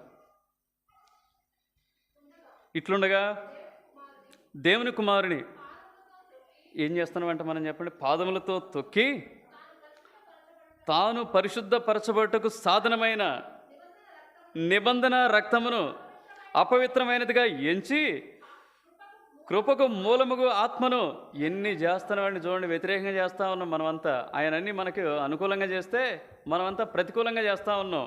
మూడోది ఏం చేస్తూ వచ్చాం? కృపకు మూలముగు ఆత్మను తిరస్కరించిన వాడు ఎంత ఎక్కువైన దండనకు పాత్రుడిగా ఎంచబడినని మీకు తోచును. పగ తీర్చుట నా పని, నేనే ప్రతిఫలమిత్తుననియు, మరియు ప్రభు తన ప్రజలకు తీర్పు తీర్చుననియు చెప్పిన వాడిని ఎరుగుదాం కదా. జీవం గల దేవుని చేతిలో పడుట భయంకరము. గుర్తుపెట్టుకోండి, ఆయన మనతో చేసినటువంటి నిబంధనను నువ్వు అనేక రీతిలుగా తప్పిపోతా ఉన్నావు. అవిధేయుడిగా ఉండి అపవిత్రమైన జీవితాన్ని జీవిస్తూ, అపవిత్రమైనవి చూస్తూ, అపవిత్రమైనవి ఆలోచనలు చేస్తూ, అపవిత్రమైన పనులను ఏం చేస్తున్నావు? ఏ మాత్రం కూడా సంకోచం లేకుండా చేస్తూ ఆ నిబంధన అనేక పర్యాయాలను మీరుతా ఉన్నావు. గుర్తుపెట్టుకో, ఒకనాడు దేవుని చేతిలో పడతావు. గుర్తుపెట్టుకో, ఎంత భయంకరం అంటాడు. ఆయన చేతిలో పడితే ఎంత భయంకరం. 30 తిప్పలు పెట్టి 3 చెరువుల నీళ్ళు తాగించి మళ్ళీ ఏం చేస్తారంటే సహాయపడతాడు. అందులో సందేహం లేదు. కాబట్టి మనం ఎప్పుడు కూడా ఏం చేయాలంటే ఆ నిబంధన ఏం చేయకూడదు? కన్నులతో. యోబంటాడు, ఏమంటాడు చెప్పండి? నేను నా కన్నులతో నిబంధన, నేను కన్యకను ఎలా చూడగలను అంటాడు కదా. మనం కూడా ఈ లోకంలో మనం చూసినప్పుడు చాలామంది ఏమంటారంటే, ఏంటండి వాళ్ళు ఒక మంచి బట్టలు కట్టుకోరు, ఎప్పుడు తెల్ల బట్టలు కట్టుకుంటారు. ఆ స్త్రీల గురించి అయితే ఎన్ని విమర్శలు కదా, ఎన్ని విమర్శలు కదా. ఏంటండి వాళ్ళు? పూలు ఉండవు, గాజులు ఉండవు, తాలిబొట్టు కూడా ఉండదు, మెట్టెలు ఉండవు, ఆభరణాలు కూడా ఎప్పుడు అది వాటి కొరకే బోధ చేస్తారు అనేసి అపోహలు అనేకులకి బయట లోక సంబంధమైనటువంటి వ్యక్తులు ఏం చేస్తూ ఉంటారు సిస్టర్స్ మీద. ఒక సిస్టరు మంచి జవాబిచ్చిందంట. దేవుడు మాతో నిబంధన చేశాడు, మేము కూడా దేవునితో నిబంధన చేసుకున్నాను అందంట. ఏమ్మా ఎప్పుడు కూడా సింపుల్గా ఉంటావు, ఏం ధరించుకో, ఏం లేవా, మీరు పేదవాళ్ళ, దిక్కులేని వాళ్ళ అంట విమర్శిస్తూ వచ్చారంట ఒక సహోదరుడు. అప్పుడు ఆమె చెప్తా వచ్చిందంట, అన్న నేను దేవునితో నిబంధన చేస్తూ వచ్చాను. ఏం చేస్తూ వచ్చానంటే నా తలని ఏం చేస్తూ వచ్చాను, నా తల మంచి ఆలోచనలు ఏం చేస్తూ వచ్చాను, అలంకరించుకున్నాను. ఆ తర్వాత నా కళ్ళలో జాలిని ఏం చేస్తూ వచ్చాను, అలంకరించుకున్నాను. ఆ తర్వాత నా పెదవుల్లో దయారసాన్ని అలంకరించుకున్నాను. నా మెడలో ఏం చేస్తూ వచ్చానో సత్యమును కదా, నా పెదవుల్లో సత్యాన్ని. ఆ తర్వాత ఇంకా ఉన్నాయి కదా, మొత్తం శరీరం అంతా కూడా ఏం చేస్తూ వచ్చానంటే, మొత్తం శరీరం మొత్తం కూడా నేను ఏం చేస్తూ వచ్చానంటే రక్షణ వస్త్రంతో అలంకరించుకున్నాను. ఇది నేను ప్రభుతో చేసుకున్నటువంటి నిబంధన, నాకు చాలా సంతోషంగా ఉంది అని చెప్తా వచ్చిందంట. ప్రభుతో నేను చేసుకునేటువంటి నిబంధన ఎలాంటిదంటే రోమా 12:1 సజీవ యాగంగా మనల్ని మనం ప్రభువుకు అప్పగించుకోవడం తప్ప వేరే ఏ మార్గం కూడా లేదు. అప్పుడు చక్కగా ఆయన కొరకు మనం ఈ లోకంలో జీవించగలుగుతాం, ఆయన నిబంధనలో ఉండగలుగుతాం, ఆయన నిబంధన మనం నెరవేర్చగలుగుతాం. కానీ ఆనాడు ప్రజలు ఏం చేస్తూ వచ్చారంటే హోషేయ గ్రంథంలో ఒక మాట చదువుకొని ముందుకు పోదాం. హోషేయ గ్రంథము 6వ అధ్యాయంలో ఆనాటి ఇశ్రాయేలు ప్రజలు ఏ విధంగా చేస్తూ ఉన్నారో ఈనాడు మనం కూడా దేవుని ప్రజలమైన, నూతన నిబంధనకు వారసులమైన, నూతన నిబంధనలో కొనసాగుతున్న, నూతన నిబంధన వాగ్దానాలని పొందుకున్నటువంటి మనం ఎలాంటి ఆత్మీయ దుస్థితిలో ఉంటున్నామంటే మనం కూడా ఏం చేస్తూ ఉన్నాం చూడండి. 6వ అధ్యాయం 7వ వచనం చదవమ్మా. ఆదాము నిబంధన మీరినట్లు వారు నా ఎడల విశ్వాసఘాతుకులై నా నిబంధనను మీరి ఉన్నారు. ఎగ్జాక్ట్లీ మనం కూడా అంతే. తక్కువేం తినలే వాళ్ళకంటే, మన పితరుల కంటే మనమేం తక్కువ తినలే కదా. మనం కూడా ఏం చేస్తూ ఉన్నాం, ఇష్టానుసారంగా మన జీవితాల్లో నియామక కోడికలు ఉండవు, మన జీవితాల్లో ప్రార్థన ఉండదు, మన జీవితాల్లో దేవుని యొక్క ఆ యొక్క సాక్ష్యం అనేది చూపించలేం కదా. మనం ఎక్కడైతే దేవుని కొరకు ఎక్కడైతే దేవుని కొరకు సాక్షిగా ఉండాలో ఆవిడ ఉండటం లేదు. మన శక్తిని, సామర్థ్యాన్ని దేవుని కొరకు ఏమాత్రం కూడా ఖర్చు చేయనటువంటి దుస్థితిలో మనం ఉంటున్నాం. ఆయన నిబంధన 4వదిగా ఏం చేస్తూ వచ్చాడు, యోనాతాను దావీదుతో నిబంధన చేస్తూ వచ్చాడు. దేవుడు మనతో క్రొత్త నిబంధన చేస్తా, ఆ నిబంధనలో నిలిచి ఉండటానికి మనం ప్రయత్నం చేద్దాం రండి. 5వదిగా 1 సమూయేలు గ్రంథం 4. మరి యోనాతాను తన దుప్పటిని, తన కత్తిని, తన విల్లును, నడికట్టును తీసి దావీదునకు ఇచ్చాను. వీటికి ఇవి ఒక మాటలో చెప్పాలంటే ఇవన్నీ కూడా ఏంటివి, రాజ వస్త్రాలు, రాజ ఆభరణాలు, రాజ ఆయుధములు కదా. ఇవన్నీ కూడా ఎవరికి ఇచ్చాడు చెప్పండి. మరి ఇందులో ఏంటి, మనం కూడా ఏమి ఇవ్వాలి, ఏమని ఇవ్వాలా? ఇందులో అర్థం ఏంటంటే యోనాతాను దావీదు భవిష్యత్తులో ఏమైపోతాడని గ్రహించాడు, రాజు అవుతాడు అని గ్రహించాడు. దేన్ని బట్టి మనకు భవిష్యత్తుని ఆలోచించగలం చెప్పండి? ప్రభుతో ఉన్నటువంటి సన్నిహితమైనటువంటి సంబంధాన్ని బట్టి, పరిశుద్ధాత్మ నింపుదలను బట్టి మనం ఏం చేయొచ్చు, భవిష్యత్తులో జరగబోయే సంగతులన్నింటినీ కూడా ఏం చేయొచ్చు, మనం తెలుసుకోవచ్చు. యోనాతాను గ్రహించాడు, ప్రభు మనసు నీ మనసు ఒకటే అయితే ప్రభు యొక్క మనసు ఏంటో, భవిష్యత్తులో నీ ద్వారా ఏం జరిగిస్తున్నాడో, ప్రభు నిన్ను ఏ విధంగా ఉంచబోతున్నాడో, ప్రభు యొక్క ప్రణాళిక నీ పట్ల ఏమై ఉన్నదో ఇవన్నీ కూడా నువ్వు గ్రహిస్తావు. వాక్యం ద్వారా, పరిశుద్ధాత్మ దేవుని ద్వారా గ్రహించగలుగుతావు. ఈనాడు గ్రహించలేని దుస్థితిలో ఉన్నామంటే కారణం ఏంటి? మనం ఏనాటికి ఆనాడు అంతేగా. మనం దేవుని యొక్క భవిష్యత్తు జ్ఞానం కొరకు, దేవుని యొక్క ప్రణాళిక కొరకు ఎవరు కూడా ఏం చేయటం లేదు, గ్రహించడం. చూడండి, యోహాను సువార్త 16:13 ఒక మాట అంటాడు. ఏమంటాడు చెప్పండి? మనం గుర్తెరగాలి, యోనాతాను గుర్తెరగాలి. ఒక విశ్వాసిగా భవిష్యత్తుని నువ్వు ప్రెడిక్ట్ చేయాలి, ఆలోచించగలగాలి, గ్రహించగలగాలి. దేవుని నీ జీవితంలో జరిగిస్తున్నవి అవన్నీ మేలు కొరక, కీడు కొరక, దేవుని మహిమ కొరక, లేకపోతే నీ సంతోషం కొరక, ఆయన సంతోషం కొరక, ఇవన్నీ నువ్వు గుర్తెరగబోతే కష్టం. అందుకని రోమా 8:28 అంటాడు కదా.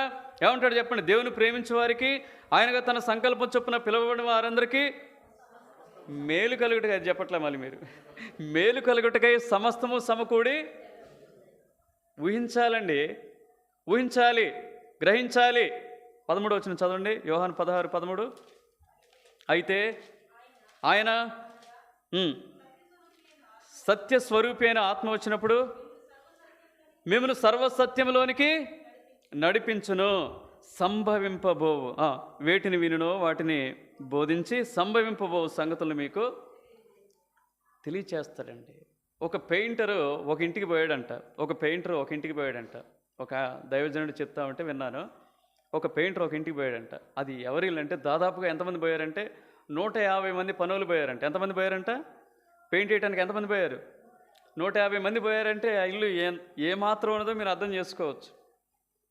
ఆ పెయింట్ వేస్తూ వేస్తూ అలిసిపోయి, చదువుకున్న వ్యక్తే, సేవ చేసే వ్యక్తి అన్నట్టు ఆ దినాల్లో ఇంకా దేని సేవకు రాలేదంట. కానీ అప్పుడు దేవుని ఎరిగినటువంటి వ్యక్తే పోయి అక్కడ పెద్దవాడు కూర్చొని ఉంటే, ముసలావిడ కూర్చొని ఉంటే పోయి అడిగాడంట, అమ్మా ఇంత పెద్దిల్లు ఇది ఎవరిదమ్మా, ఎందుకు ఇంతగా అంగరంగ వైభవంగా అలంకరిస్తున్నారంటే, ఇది నా కొడుకుదయ్యా, నా కొడుకు ఈ ప్రాంతంలో, ఈ ప్రాంతానికి ఎమ్మెల్యేనయ్యా నా కొడుకు అని చెప్పిందంట. ఓహో, అందుకని ఇంత పెద్ద ఇల్లు ఉందని చెప్పాడంట. సరే, ఇంతకు ఏంటమ్మా ఏం జరగబోతుందంటే, నా కొడుకు అంటే నా మనవరాలు యొక్క పెళ్ళి ఉందయ్యా అని చెప్పిందంట. అవునా, అబ్బో ఇంత పెద్ద ఇల్లు ఉందంటే పెద్దలుడు గారిని సెలెక్ట్ చేసుకుని ఉంటారు కదా అని చెప్పేసి అప్పుడు ఆమె అడిగిందంట, మరి ఎవరికి ఇవ్వబోతున్నారు మీ మనవరాలంటే ఆవిడ చెప్పిందంట, పలానా గ్రామంలో పలానా ఊర్లో ఉంటాడు, మరి వాళ్ళకి ఇంతకంటే పెద్దలు ఉందని అడిగాడంట. లేదయ్యా, వాళ్ళు పూరుగుడిసెలో ఉంటారు. వాళ్ళు ఎక్కడ ఉంటారు? పూరుగుడిసెలో ఉంటారు. మరి ఎందుకు ఇట్లా మరి ఇంత రాజ వైభవాన్ని అనుభవించినటువంటి ఈ పాపను తీసుకెళ్ళి ఆ పూరి గుడిసెలో ఉండేటువంటి వ్యక్తికి ఇస్తున్నారంటే చెప్తా వచ్చారంట, అయ్యా ఆయన మొన్ననే ఎంబీబీఎస్ సీట్ వచ్చిందట. ఏమొచ్చిందట? ఆ దినాల్లో, ఇప్పుడు కాదు, ఎంబీబీఎస్ సీట్ వచ్చింది, కళ్ళ డాక్టర్ అయ్యా. మేము అనుకుంటున్నాం ఇప్పుడు తనకి ఏం లేకపోవచ్చు, కానీ భవిష్యత్తులో ఏముంటుంది, గొప్ప వైద్యుడు అవుతాడయ్యా, అన్నీ సంపాదించుకోగలుగుతాడు. అది నా కొడుకు ఊహించే మా పిల్ల ఇష్టపడ్డా సరే ఏం చేస్తా వచ్చాడు, కాదనకి ఏం చేస్తా వచ్చాడంటే ఇవ్వటానికి పూనుకున్నాడు. ఒక భూ సంబంధమైన వ్యక్తులకే ఇంత ప్రిడిక్షన్స్ ఉంటే, ఇన్ని ఆలోచనలు ఉంటే, ఇంత భవిష్యత్తు జ్ఞానం ఉంటే మనకండి ఎంత ఉండాలి చెప్పండి? ఎక్కడ పోతున్నావు, ఏం పని చేస్తున్నావు, దీని ద్వారా ఏం పొందుకోబోతున్నావు, భవిష్యత్తులో నేనేం చేయాలి, ఏం చూడబోతున్నాను, ఏం జరగబోతా ఉంది, నన్ను దేవుడు ఏ విధంగా వాడుకోబోతున్నాడు, ఇలాంటిది లేకపోతే కష్టమే. హెబ్రీ పత్రిక 11 అధ్యాయం 24-25 వచనాల్లో కదా, రాజుగా ఉండేటటువంటి ఆధిక్యత ఉంది ఎవరికి? మోషేకి కదా. ధనవంతుడిగా ఉండే యోగ్యత ఉంది మోషేకి, రాజకుమారుడిగా ఉండే యోగ్యత ఉంది మోషేకి. అయినా సరే ఏం ప్రెడిక్ట్ చేశాడు, ఏం ఊహించాడు చెప్పండి? మోషే పెద్దవాడైనప్పుడు విశ్వాసమును బట్టి ఐగుప్తు ధనం కంటే క్రీస్తు విషయమైన నింద గొప్ప భాగ్యమని ఎంచి అల్పకాల పాపభోగము అనుభవించట కంటే దేవుని ప్రజలతో శ్రమ అనుభవించడం మేలని యోచించి ఫరో కుమార్తె యొక్క కుమారుడని అనిపించుకొనుటకు ఒప్పుకొనలేదు. ఏలయనగా అతడు ప్రతిఫలంగా కలగబోవు బహుమానమునందు దృష్టి దూడ ఉంచు. దేవుడు నీకు అన్యాయం చేయడు, గుర్తుపెట్టుకో. దేవుడు అన్యాయం చేయట అసంభవం, గుర్తుపెట్టుకో కదా. యోనాతాను అసూయ చెందొచ్చు, యోనాతానే చంపడానికి ఆస్కారం ఉంది, యోనాతాను కలవరపడవచ్చు, యోనాతాను దిగులు చెందవచ్చు. ఎందుకు ఎందుకు ఎవరండి ఇప్పుడు ఎక్కువ బాధపడేది ఎవరు? దావీదు విషయంలో సౌలా, యోనాతానా? చెప్పండి. యోనాతానికి ఎక్కువ దిగులు ఉండాలి. ఎందుకు? అల్లుని చేసుకున్నాడు, గొలియాతుని చంపాడు, ఇప్పుడు నాకు బావయ్య కూర్చున్నాడు, దేవునికి ఇష్టడుగా ఉన్నాడు, అన్నీ సుబుద్ధి కలిగి చేస్తూ ఉన్నాడు. కాబట్టి ఎవరికి థ్రెట్ ఉంది? యోనాతానికే థ్రెట్ ఉంది. కానీ యోనాతాను ఏం చేస్తా ఉన్నాడు చెప్పండి? తాను గ్రహించాడు, భవిష్యత్తుని గ్రహించాడు. ఎప్పుడు రాజయ్యాడు చెప్పండి దావీదు? ఎప్పుడు రాజయ్యాడు చెప్పండి? ఆ కాలం మొదలుకొని ఎప్పుడయ్యాడు చెప్పండి? మొత్తం ఇజ్రాయెల్ ప్రజలందరికీ ఆఫ్టర్ 20 ఇయర్స్. ఆఫ్టర్ 20 ఇయర్స్ అది మొదలుకొని చరిత్ర ఏం చెప్పుద్దంటే 20 సంవత్సరాల తర్వాత రాజు అయ్యేటటువంటి ఆ సీనరీని, దృశ్యాన్ని ఎవరు చూశారు చెప్పండి? యోనాతాను చూశారు. నువ్వు కూడా చూడు, విశ్వాసిగా బ్రతుకుతున్నావు అంటే కొద్దిపాటి నిరీక్షణ ఉండదు, ధైర్యం ఉండదు కదా. ప్రతి దానికి కృంగుదల, నిరాశ, నిస్పృహం. ఎందుకు అట్లా చెప్పండి? అట్లా ఉండరాదు విశ్వాసి. అసూయ లేకుండా యోనాతాను ఏం చేస్తా వచ్చాడంటే ప్రేమించాడు. ఇది ఎన్నోది? ఇది 5వ, 4వ, 5వదిగా 5వది, 6వది రండి. 19వ అధ్యాయం 4-5 వచనాలు. మొదటి సమూయేలు గ్రంథం 19, 4-5 వచనాలు. కొంచెం ఇంట్రడక్షన్. యోనాతాను తన తండ్రి అయిన సౌలుతో దావీదును గురించి ఒకసారి నేను తీయలేదాగండి. 19వ అధ్యాయము 4. యోనాతాను తన తండ్రి అయిన సౌలుతో దావీదును గురించి దయగా మాట్లాడి, నీ సేవకుడైన దావీదును నీ విషయంలో ఏ తప్పిదము చేసిన వాడు కాక బహుమేలు చేసిన గనుక, రాజా నీవు అతని విషయంలో ఏ పాపము చేయకుందువుగాక. అతడు ప్రాణమునకు తెగించి ఆ ఫిలిస్తీని చంపగా యెహోవా ఇశ్రాయేలులందరికీ గొప్ప రక్షణ కలగచేసాను. అందుకనే దావీదు ఎవరితో సాదృశ్యం అని చెప్తారు? ఆనాటి ప్రజలను రక్షించడానికి గొలియాతు, ఈనాటి సాతాన్ని ఓడించి మనకేం చేస్తా వచ్చాడు? గొప్ప రక్షణ ఇచ్చాడు యేసు ప్రభు. అందుకనే దావీదు యొక్క జీవితం, అందుకని దావీదుని గురించి ఏమంటాడు చెప్పండి? నా చిత్తానుసారుడు. మొదటి సమూయేలు గ్రంథం 13-14 అంటాడు. ఏమంటాడు చెప్పండి? 13-14 అంటాడు. చదవండి. యెహోవా తన చిత్తానుసారమైన మనస్సు గల యొక్కనే.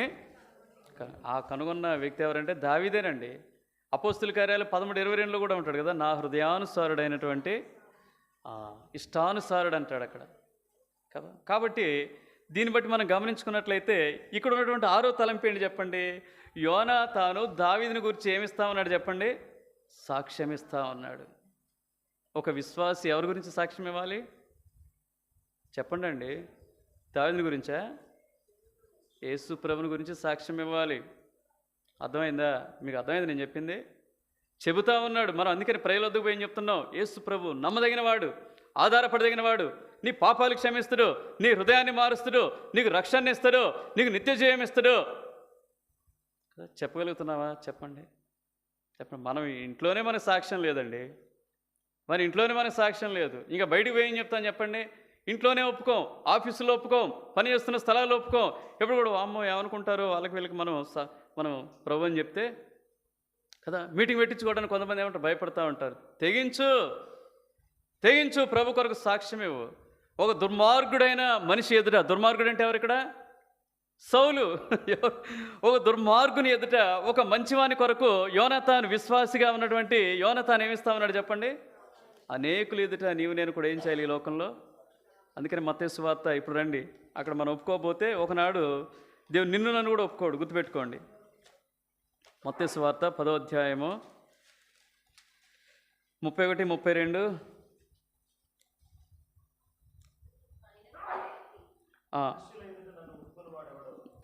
మనుషుల ఎదుట నన్ను ఒప్పుకొని వాడేవాడో పరలోకమందున నా తండ్రి ఎదుట నేనును వారిని ఒప్పుకొందును.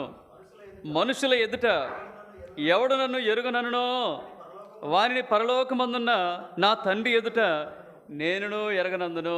గుర్తుపెట్టుకోండి. ఆఫీసుల్లో ఉద్యోగాలు చేసేవాళ్ళు ఏం చేస్తారంటే, ఏదైనా పని ఉందంటే, ఏదైనా పరిచర్య ఉందంటే, ఏదైనా చెప్పేది ఉందంటే ఏం చేయలేరు? చెప్పలేరు. ధైర్యం సరిపోదు. రేపు యేసుప్రభు కూడా చెప్తాడు, నా కొరకు నువ్వేమీ సాక్షిగా ఉండలేదు, నా కొరకు నువ్వు ప్రకటన చేయలేదు, అట్లీస్ట్ జీవితం ద్వారా అయినా సాక్ష్యం అని చెప్తున్నామా? మన జీవితాలు ఎలా ఉండాలంటాడు? స్వార్థ. మన జీవితాలు ఎలా ఉండాలంట? ఒక స్వార్థ పత్రిక వలె ఉండాలంటాడు. అదైనా చేయగలుగుతామా? చేయగలిగితే 1944 సంవత్సరం 45 సంవత్సరంలో భగత్ సింగ్ గారు నల్గొండ ప్రాంతానికి స్వార్థకు వచ్చారు. నల్గొండ ప్రాంతానికి స్వార్థకు వస్తే ఆ ప్రాంతంలో ఒక గ్రామం మొత్తం కూడా భగత్ సింగ్ గారిని ఏం చేస్తూ వచ్చిందంటే, వాళ్ళు రెసిస్ట్ చేస్తూ వచ్చారు. వద్దని చెప్పారు, మా గ్రామానికి రావద్దండి, మా పురుషులు ఎవరైతే ప్రాముఖ్యంగా ఉన్నటువంటి ఎవరైతే ఆ ఊళ్ళో ఉన్నటువంటి మగవారు ఏం చేస్తారంట, అసలు అన్యమతం గురించి దేవుని గురించి చెప్పేటోళ్ళు ఇంతకుముందు అనేకులను ఏం చేస్తూ వచ్చారంటే కొట్టి పంపారండి, దయచేసి రావద్దని తిరస్కరిస్తారు. భగత్ సింగ్ గారికి భారం ఉన్నా సరే వారు తిరస్కరించిన కారణం చేత వెళ్ళిపోయి అనేక రోజులు, అనేక మాసాలు ఆ ప్రాంతం కొరకు, ఆ గ్రామం కొరకు ప్రార్థన చేస్తాడు. మళ్ళీ తర్వాత ఒక 2 సంవత్సరాల తర్వాత ఆ ప్రాంతానికి వెళ్ళేటటువంటి మళ్ళీ తలంపు కలుగుద్ది.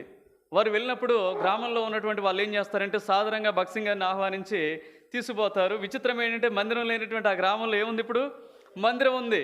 మందిరం ఉండటమే కాదు, దాదాపుగా చాలామంది ఊళ్ళో ఉన్నటువంటి మెజారిటీ పీపుల్ ఎక్కడ ఉన్నారంటే అక్కడ ఉన్నారు. ఏమిటి కారణం అని అడుగుతాడు. ఏంటి కారణం? ఆనాడు మమ్మల్ని తిరస్కరించారు, మమ్మల్ని కొడదామని చూశారు, మమ్మల్ని తరిమేశారు కదా, ఎంతగా దేవుడు ఎలా ఆశీర్వదించాడని అడిగాడు. అప్పుడు వాళ్ళు చెప్తా వచ్చారు, ఇదంతా సుబ్బయ్య గారి దయ అన్నారు. ఏమన్నారు? ఎవరి సుబ్బయ్య? భగత్ సింగ్ గారు అడిగారు అనమాట. ఎవరి సుబ్బయ్య అంటే అప్పుడు ఆ సుబ్బయ్య గారిని పిలుచుకొచ్చారు. అయ్యా కాస్త ఆలస్యమైందయ్యా అని వచ్చాడనమాట. ఆ సుబ్బయ్య గారిని కూర్చోబెట్టి, సుబ్బయ్య ఏంది అంతా నీ పేరు చెప్తున్నారంటే, నాదే ఉందయ్యా దేవుని కృప అన్నాడు మంచి వినయంగా. అప్పుడు చెప్పాడనమాట, ఒకసారి 1944 అంటే మనకు స్వాతంత్రం రాలేదు, బ్రిటిష్ వారి పరిపాలనలో ఉన్నాం. ఆ పరిపాలనలో ఉండగా సుబ్బయ్య ఒక బ్రిటిష్ దొర దగ్గర పనిచేస్తూ వచ్చేది. పని చేస్తుండగా ఒకనాడు కొంచెం లేట్ అయ్యేసరికి ఆయన ఏం చేశారంటే, నానా బూతులు తిట్టాడంట. ఎవరు? ఆ బ్రిటిష్ దొర తిట్టాడంట. తిట్టి పాపం వాస్తవంగా ఈయన చాలా హంబుల్ పర్సన్ సుబ్బయ్య, అయినా సరే తిట్టాడంట. సుబ్బయ్య బాగా బాధ కలిగిందంట. సరేలే పెద్దోళ్ళు ఏం చేస్తాం, ఇక వాళ్ళు అన్న మనం పడాల్సిందని చెప్పేసి ఏం చేస్తూ వచ్చారంటే ఇంటికి వెళ్ళిపోయాడంట. అన్నం కూడా తినలేదంట, చాలా ముభావంగా ఉన్నాడంట. ఆ 2 రోజులు కూడా, తర్వాత రోజు పనికి కూడా పోలేదంట. తర్వాత ఆదివారం వచ్చిందంట. ఆదివారం వచ్చిన తర్వాత బ్రిటిష్ ద్వారా ఏం చేస్తూ వచ్చారంటే ఎంక్వైరీ చేస్తూ వచ్చారంట. రాత్రి ప్రార్థన చేస్తారు కదా, వాక్యం చదువుకుంటాడు కదా, ఈయన మనస్సాక్షిని గద్దించింది. అకారణంగా ఒక వ్యక్తిని ఏం చేసావు? నువ్వు దూషించావు, నువ్వు తిట్టావు, నువ్వు ఆయన మీద కోపడతా వచ్చావు, ఇది దేవుని యొక్క మనసా అని ఆ బ్రిటిష్ ద్వారానే దేవుడు, పరిశుద్ధాత్మ దేవుడు సంధించాడంట. అయితే వెరీ నెక్స్ట్ మార్నింగ్ ఎక్కడికి వెళ్ళిపోయాడు ఈయన? సుబ్బయ్య దగ్గర పోయాడంట. సుబ్బయ్య దగ్గర పోయి వాళ్ళ ఇంటికి పోయి, సుబ్బయ్య ఎక్కడున్నావు అని పోయి సుబ్బయ్య దగ్గర పోయి, సుబ్బయ్య అని చెప్పేసి ఆయన దీనంగా కూర్చొని చేతులు పట్టుకొని, నన్ను క్షమించు, నేను కోపడతా వచ్చాను, అనకూడని మాట్లాడుతూ వచ్చాను, రియల్లీ ఐఎమ్ సారీ అని చెప్పేసి ఎంతో హృదయపూర్వకంగా చెప్పేటటువంటి క్షమాపణలు ఏముంటుందంటే దైవికమైనటువంటి ప్రేమ ఉంటుంది. ఆ ప్రేమ ఎవరిని కదిలించిందంటే సుబ్బయ్యని కదిలించిందంట. అప్పుడు ఆ రాత్రి సుబ్బయ్య ఆలోచించాడంట, ఏంటి ఇంత ప్రేమ, చేశాడు తప్పు కరెక్టే, కానీ ఒప్పుకునే విషయంలో ఎంత ధైర్యంగా ఉన్నాడే అని చెప్పేసి అనుకున్నాడంట. దీనికి కారణం ఎవరైనా ఆలోచన చేశారంట. ఆలోచన చేసి మళ్ళీ బ్రిటిష్ దొర దగ్గరికి పోయి అడిగాడంట, అయ్యా ఇంత మంచి మనసు మీకు కారణం ఏంటంటే, సుబ్బయ్య మేము దేవుని నమ్ముకున్నాం, యేసు ప్రభు ఏం చేస్తా వచ్చాడంటే క్షమించమన్నాడు, ఏదైనా తప్పు మాట్లాడితే తప్పు మాట్లాడకూడదు, వెంటనే మనం ఎవరినైనా అట్లా పొరపాటుగా తిట్టినా దూషించినా సరే క్షమించమని కోరటం అనేది దేవుని యొద్ద మేము నేర్చుకున్నామని చెప్తే, అయ్యా మరి నేను రావచ్చు అన్నాడంట. ఓ వెల్కమ్, నువ్వు మందిరానికి రావచ్చు అన్నాడంట. ఆయన మందిరానికి పోయాడంట, కూర్చున్నాడంట, అందరూ సమానంగా ఉన్నారంట. ఇంకా నచ్చిందంట సుబ్బయ్యకి. ఊళ్ళో పోతే మామూలు కులాలు కాదు, ఇప్పటికే కులాలతో చేస్తున్నాం కదా, ఆ దినాలు ఇంకా కులపిచ్చుండే కదా. అలాంటి పరిస్థితుల్లో సుబ్బయ్యకు ఏముండే చుట్టదాగే అలవాటు కూడా ఉందంట, అది కూడా పోయిందంట. మనసు మారిపోయిందంట, జీవితం మారిపోయిందంట. గ్రామంలోకి వెళ్ళాడంట, పోయి సువార్త చెప్పాడంట. మొత్తం కూడా ఏమైపోయారు, గ్రామాన్ని తన సాక్ష్యాన్ని బట్టి కదిలించబడితే. ఒక్కని సున్నితమైనటువంటి ప్రవర్తన అనేక ఆత్మల ప్రభు యొద్దకు తీసుకురాగలుగుతుంది. గుర్తుపెట్టుకో, ఒక్క చెడు ఏం చేస్తుంది చెప్పండి? రోమపత్రికలు అంటాడు, ఒకని పాపం వలన అనేకులు ఏమైపోయారు, పాపులైపోయారు. ఒకని నీతి వలన అనేకులు ఏమైపోయారు, నీతిమంతులు అవుతారు. గుర్తుపెట్టుకోండి. కాబట్టి మన ఆత్మీయ జీవితంలో మన సాక్ష్యం ఎలా ఉంది? ఒక మాట అంటాడు, ఎవరి గురించి? 3వ యోహాను పత్రికలో ఆ గాయ గురించిన 1వ అధ్యాయం 12వ వచనం. దెమేత్రియు అందరి వలనను సత్యము వలనను మంచి సాక్ష్యం పొందినవాడు. అర్థమైంది? నీ గురించి చెప్పగలగాలి. గుర్తుపెట్టుకోండి, అర్థమైందా? నీ గురించి చెప్పగలగాలి. ఇది 6వది. ఓకేనా? ఇప్పుడు యోనాతాను ఏం చేస్తూ వచ్చాడు? దేవుని గురించి అవిధేయుల ఎదుట, మూర్ఖులు ఎదుట, దుర్మార్గుల ఎదుట దేవుని గురించి ఏమి ఇవ్వాలి? మనం దేవుని గురించి చెప్పాలి, మన సాక్ష్యాన్ని పంచుకోవాలి. చివరిది ఇన్ని చెప్పా కాబట్టి చివరి చెప్పకపోతే బాగోదు. రండి, చివరి చెప్తే బాగుంటుందిగా, ఎందుకంటే దీన్ని ఇక్కడితో క్లోజ్ చేస్తే అయిపోద్ది. మొదటి సమూయేలు గ్రంథం 13:3 చదవండి, తర్వాత 23వ అధ్యాయం 16వ వచనం కూడా చదువుకుందాం. రెండింటికి లింక్ ఉంటుంది అనమాట. సరే, మీరు చదవగలిగితే 23:16 చదవండి. ఇక ఎందుకంటే ఎక్కువ సమయం అయిపోయింది. 23:16 చదవండి.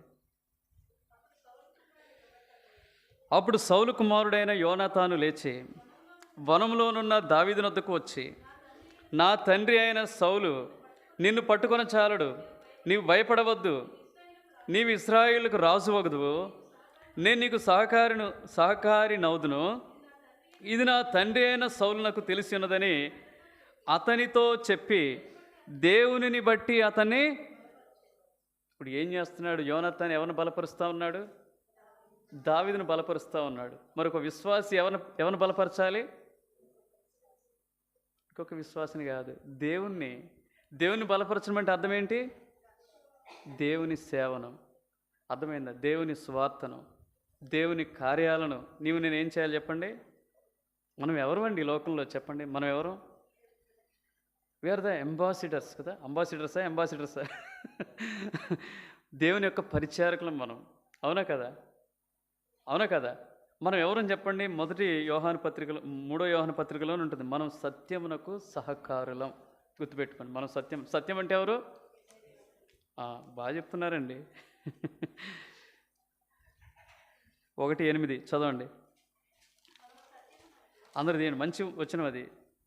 మనము సత్యమునకు సహాయకులం. గుర్తుపెట్టుకోండి, ఆ సత్యం ఎవరు? యేసు ప్రభుకు సహాయకులం. ఏ విధంగా సహాయపడగా? రైల్వే స్టేషన్కి పోయినా, బస్ స్టేషన్కి పోయినా, లేకపోతే షోరూమ్కి పోయినా, ఆఫీస్కి పోయినా ఏమంటారు చెప్ప? How can I help you? మనం కూడా అడగాలి, ప్రభు నీకు ఏ విధంగా నేను సహాయపడు? ప్రభు చెప్పేది ఒకటే, నా సేవకు నువ్వు ఎలా ఉండు? సహకారిగా ఉండు.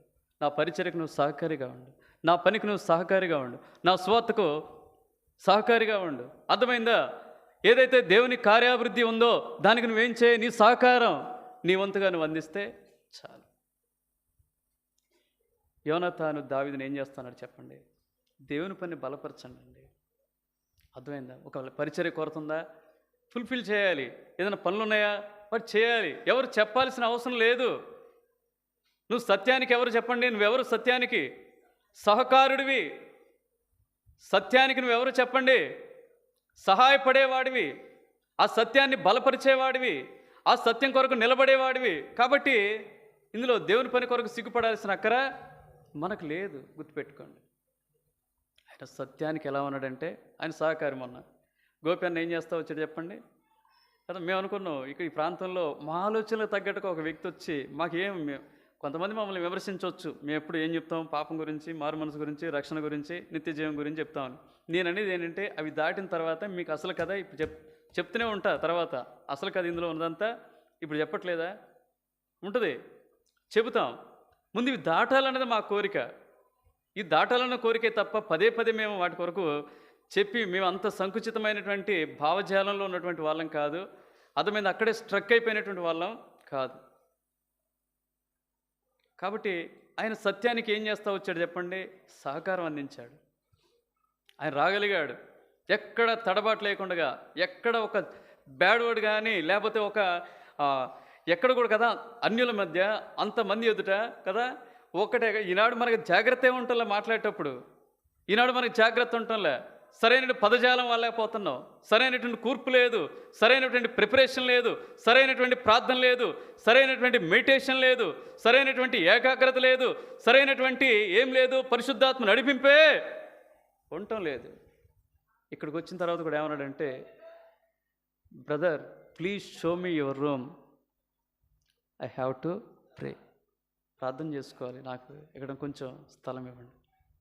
ఈనాడు మన ప్రార్థన ఎలా ఉందంటే, మన పరిచర్య ఒక్కసారి అడగండి.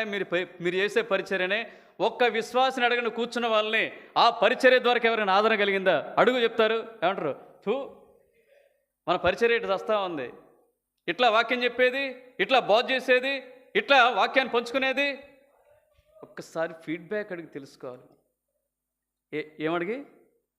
ఫీడ్బ్యాక్ అడిగి తెలుసుకోవాలి కదా. అప్పుడు మన జీవితాలు ఏమవుతాయి చెప్పండి? రెన్యూవల్ అవుతాయి, రీఫార్మ్ అవుతాయి.